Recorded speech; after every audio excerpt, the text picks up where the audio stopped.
From Hollywood, it's time now for Johnny Dollar. Ray Rowland, Johnny. Oh, hi, Ray. Just got your message. What are you doing in Philadelphia? Oh, a case for Philly Mutual Liability and Casualty, and I may need your help. What do you know about Laird Douglas of Heatherscote? Why, he's one of Scotland's finest. Wait a minute. That's your case? Yep. Insurance? And bodyguard. How's about lunch? Johnny, have you met his lairdship? Yeah, and I nearly lost a leg doing it. Oh, then you know. Yeah, I know. Oh, shut up.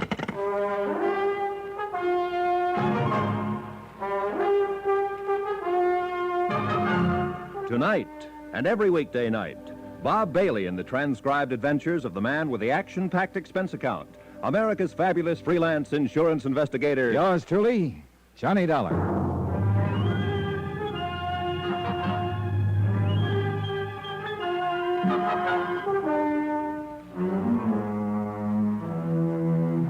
Expense account submitted by Special Investigator Johnny Dollar to the Philadelphia Mutual Liability and Casualty Company in connection with my investigation, or rather my involvement in the Laird Douglas of Heatherscote matter.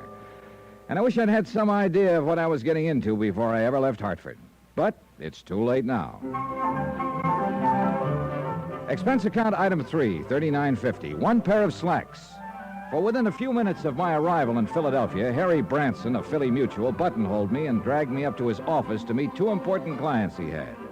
First was Mrs. Peter Malcolm Kelly Van Pyton. Oh, you wonderful, wonderful man. I am so glad that you've agreed to take on this assignment. Laird Douglas means everything to me, and I have the utmost confidence in you. I'm sure Laird Douglas will, too.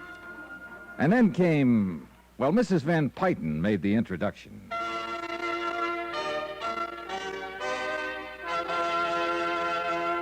Laird Douglas of Heatherscote. This is Mr. Johnny Dollar. Huh? Oh, no. Holy jumping... Douglas! Oh, no, you mustn't do that. Oh, my. Douglas, Oh, dear, good heavens. Get on your own chair, Douglas, Harry. This no, one's taken. no. Sorry, John, sorry. Down, Douglas, down. Oh. There, dear, that's the boy. That's a nice boy. That Yes, is now. Laird Douglas of Heatherscote? Yes, isn't he adorable? He's so playful. He was really just playing, you know. There, dear, come now. Harry. Get yourself Yes, on John? his back down. This is the client you called me all the way down from Hartford to see? Yes, John, yes. $7.50 a week, practically unlimited expense account. Oh, dear, just look at your trousers, Mr. Dollar. I don't need to, thanks. I can feel the draft. But you'll need new ones. Here. And I insist you let me pay for them. Down, Douglas, down.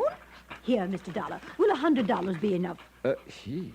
No, here, 150. I can see those were very, very nice. Well, See what I mean, John? Here, please, now I insist you take it. And if it isn't No, enough... no, thanks. That's plenty. But now, Harry, you listen to me. John, I know what you're going to say, but as I explained to you on the way up You here to my explained office... plenty, but not nearly enough. But I tried. I really I tried. think you Boys. and I had better have a quiet little talk, Harry, and the sooner the better. Oh, boys, please, can't you do that another time? Please come down from those chairs so Mr. Dollar can meet Douglas and we can make all the arrangements. Please? Mrs. Van Pyton, that's precisely what I want to talk about. You really look very funny up there. And see, Douglas does want so much to be friends with you. Yeah, you sure it isn't a piece of my leg he wants? Oh, no, of course not. Here, Mr. Dollar, just give him one of these biscuits. I have them specially baked for him, and he'll be your friend for life. Really? Huh? Here, now just come down and hand it to him. Well- He'll love you. It's true, John, I know. Yeah? Then what are you doing up on that chair? I forgot, that's all. Nice, Douglas. Huh? Please, Mr. Dollar. Well, all I hope is he doesn't forget. That's right. Just hand it to And that him. he knows which is biscuit and which is my hand. Here, boy. Here, boy. Now, take it easy, take it easy. Oh! There, you see. Now he's your friend, Well. isn't that sweet? Yeah, sure is. Well, I'd better get back to my hotel and change, and Harry, I'll call you. Oh, but we haven't made the definite arrangements yet, and I want you staying out at our place in Germantown, the Maples. It's a lovely little place, Mr. Dollar. Well, much as I hate to say it, I'm not quite sure about taking Oh, this I case. know. The money. Well, don't you worry about it. Not at all, not one bit. If you'd rather have $1,000 a week, that's what we'll make it. And I do wish Mrs. you'd let Van me Pyton. do more about these poor trousers. I know. Why don't you go straight over to Wanamaker's men's store and have them tailor you a whole suit? Wouldn't that be nice? You'd look lovely. You've already given me more than enough to buy a... that. Now just forget it. Now you have them make you anything you want and just charge it to me. Oh, and look! Douglas dear is licking your hand. I knew he'd like you.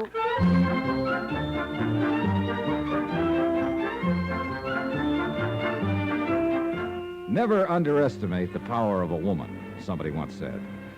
Or maybe they should have said never underestimate the power of a fast buck or $1,000. Anyhow, Mrs. Peter Malcolm Kelly Van Pyton had set her heart on my handling this whole affair, and she simply wasn't to be denied. Couple that with a chance to pick up enough loot in a few days to, well, what would you do? And the darn mutt did take a liking to me. So, with Laird Douglas in my lap... Oh, he's a Scottie, by the way. Scottish Terrier, Mr. Dollar, if you'll pardon my correcting you. Sorry.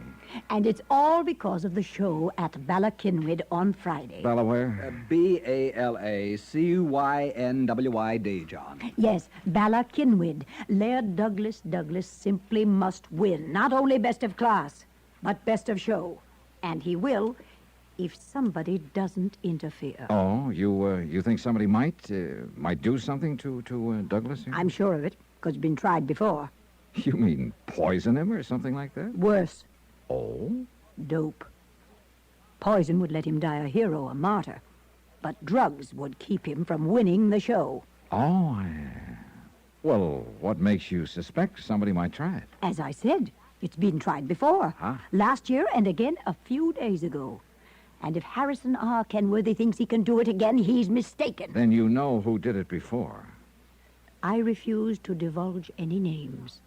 But you just said... Mr. Dollar, I will not tell you. All I ask is that you watch over Laird Douglas until he has won the show. Oh, and if he does win, as I'm sure he will, I'll insist that you accept a nice bonus so you can see I'm very, very serious. And so it went on for another half hour or so, and finally she left, after I promised to pick up my bags at the hotel and move out to her joint in fashionable Germantown. I talked a few minutes longer with Harry Branson. I'm so glad you've agreed to take this on, John. As I told you, Mrs. Van Pyton is the most important individual policyholder we have, and doing this favor for us... Harry, it's not the Mutt Show at Balakinwid or Laird Douglas or Mrs. Kelly Van Pyton or you I'm doing this for. It's purely love of the green stuff. Whew.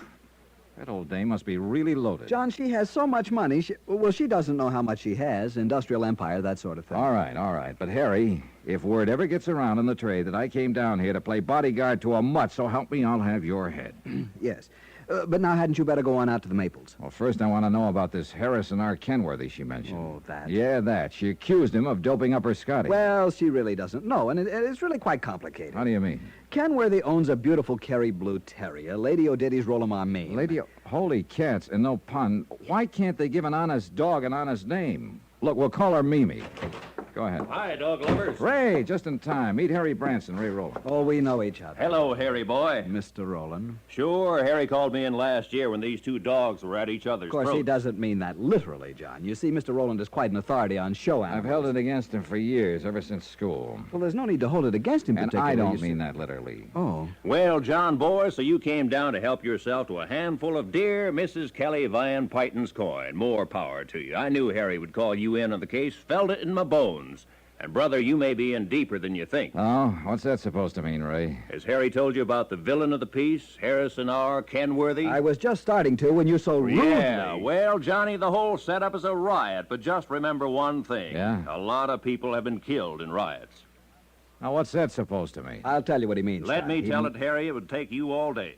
Sorry, no offense. All right. Go ahead, Ray, go ahead. Okay, Balakinwid is the biggest event of the year in the doggy set, okay? Okay. All right. Mrs. Kelly Van Pyton owns Laird Douglas of Heatherscote. Real fine Scotty. Yeah, good teeth, see? Hey, those pants are really gone. Anyhow, Harrison Kenworthy owns Lady O'Diddy's Rolamar Meme, Kerry Blue. Mimi. Huh? I'd get indigestion trying to say that other name. Okay, Mimi.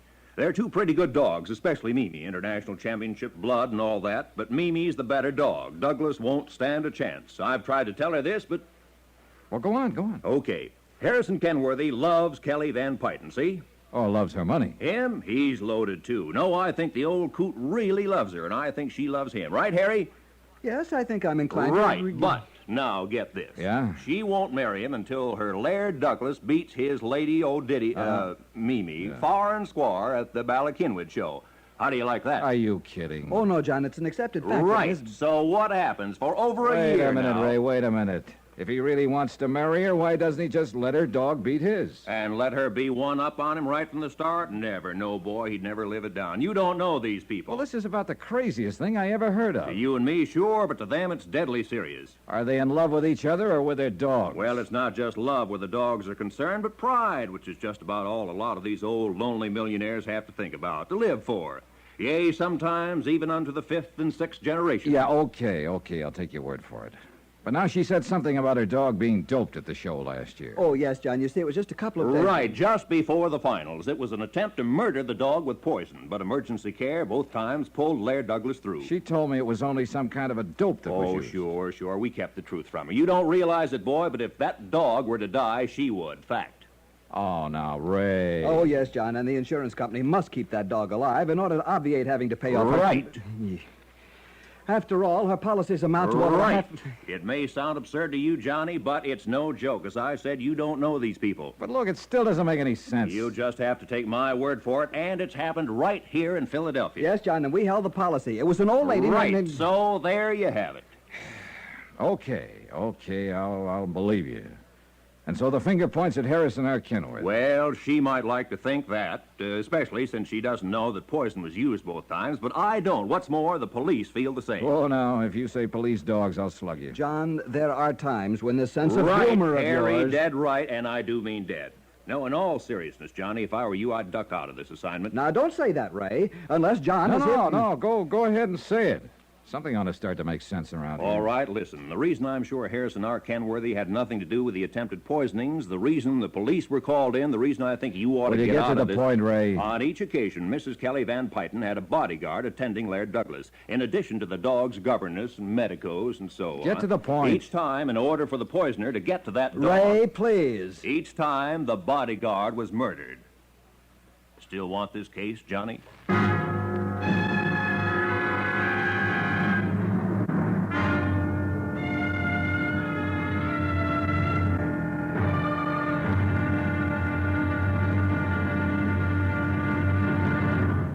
Now, here's our star to tell you about tomorrow's intriguing episode of this week's story. Tomorrow, well, the joke's no longer a joke, especially when a killer trains his sights on me.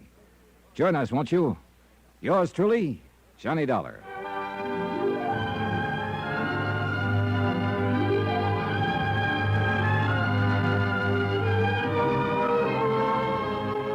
Yours truly, Johnny Dollar, starring Bob Bailey, is transcribed in Hollywood. It is produced and directed by Jack Johnstone, who also wrote tonight's story.